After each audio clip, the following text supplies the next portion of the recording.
Bernie Sanders made a call to action yesterday for people across the country to stand up and fight the Republicans. So he wants rallies and protests everywhere. He wants to do it on January 15th. And the idea behind it is to save healthcare. So this is obviously a noble thing, and this is something that we should all be on board with. The Hill explains here, Democrats are warning against Republican plans to repeal Obamacare, pointing to a study from the Urban Institute that found about 30 million people would lose health insurance once the repeal goes into effect. They also point to plans to implement a Medicare premium support system that would change the program for an open-ended government commitment to a system where seniors receive a set amount of money to help them purchase coverage. Okay, so let me break this down for you guys. First of all, when it comes to repealing Obamacare, Obamacare has massive problems. We've spoken about them in detail on the show. But no, the way to go about it is not a full repeal of Obamacare. That would be utter chaos.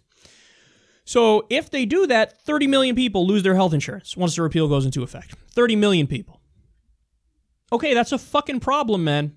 That's a problem. So the way to really fix healthcare is to basically build on Obamacare and graduate to a public option and then graduate to a single-payer system. What they want to do is go in the reverse direction. They want to just repeal Obamacare and go back to the system that was even worse when it was, nothing, a non-reformed capitalist system with rapacious for-profit health insurance company middlemen. So Bernie's saying, look, we got to get up and fight this because they're going to try to do this and they're going to try to do it very early. They might do it on day one. And they got the numbers. So we gotta flex muscle here. And then, honestly, the point on Medicare is even more devastating. Because, Trump, I'm not going to cut Medicare, I'm not going to cut Social Security. That's what he said when he campaigned. Nonsense. There's already hints. He's already dropping hints here and there of, for his picks for his transition team, who are all privatizers, and his new website, which had a list of we're going to reform.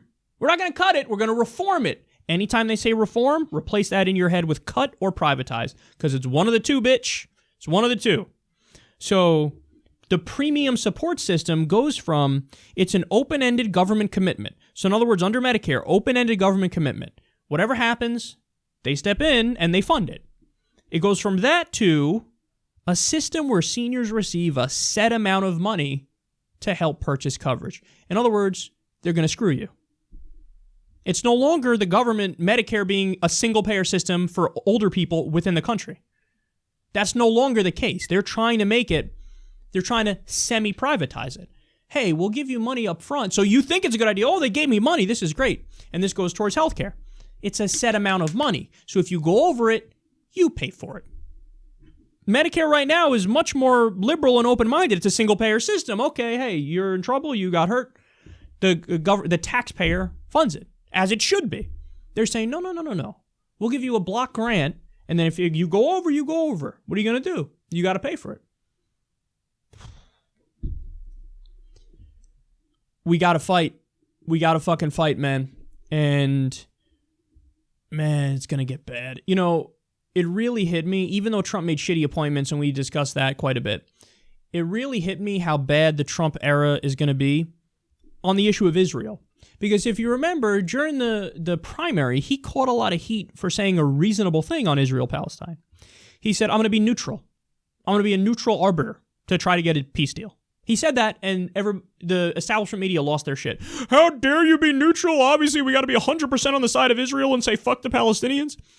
And I defended him, because I'm like, dude, neutral. Yeah, if he wants to get a peace deal, yeah, you got to be neutral. You got to hear out the grievances of both sides and get a deal.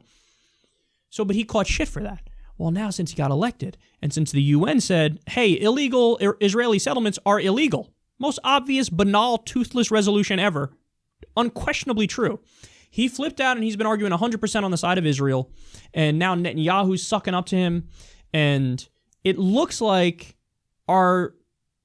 what we suspected, what we feared is true, which is he didn't say I'm neutral on Israel-Palestine because it was some high-minded attempt to try to get a peace deal and he actually cares. Of course not. He said it because he doesn't know anything about the region. He doesn't know anything about the conflict, so he just defaulted to, I guess I'm neutral, because he doesn't know anything. I don't know, I guess I'm neutral. Can I say that? Nobody could be against neutral, right? And then when the establishment was against neutral, now what's he doing? Okay, establishment, what do you want? What do you want? You want to be 100% pro-Israel? I'm 100% pro-Israel. So he's going to do whatever the establishment wants. He's going to do whatever his advisors say. He's going to do whatever his donors say.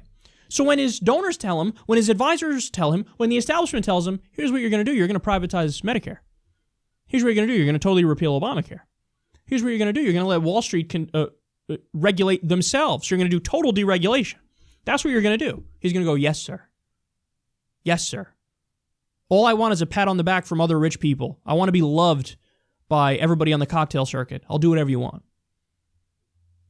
That's how it's unfolding right now, and that's why you get a former fast food executive to be Secretary of Labor, a guy who's an Ayn Rand loyalist, doesn't even believe in pro-labor movements, is going to be Secretary of Labor. He believes in automation. So get rid of the jobs, give me machines, and he's going to be Secretary of Labor. Goldman Sachs for Treasury Secretary, the CEO of ExxonMobil. The CEO of ExxonMobil for Secretary of State when Trump repeatedly said, I would take the oil. I would take the oil. That's what I do. I take the oil. We got to stand up and fight. He's going to go in a far right direction, and all the signs indicate that. And Bernie's saying, let's go. Let's get up. What are you waiting for? Come on. We got to hit the streets, man.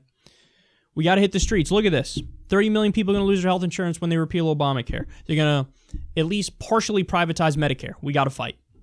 He's right. We got to fight. We got to get out there. We got to get our voices heard because people voted for Trump because they wanted change. He was, ironically, the hope and change candidate, and Hillary was the candidate of the status quo. But the kind of change he's delivering is the exact opposite of what the American people want. Because when you go to the polls and you go issue by issue, the American people are overwhelmingly liberal. So he's delivering the wrong kind of change, so it's time to get up and say, fuck no.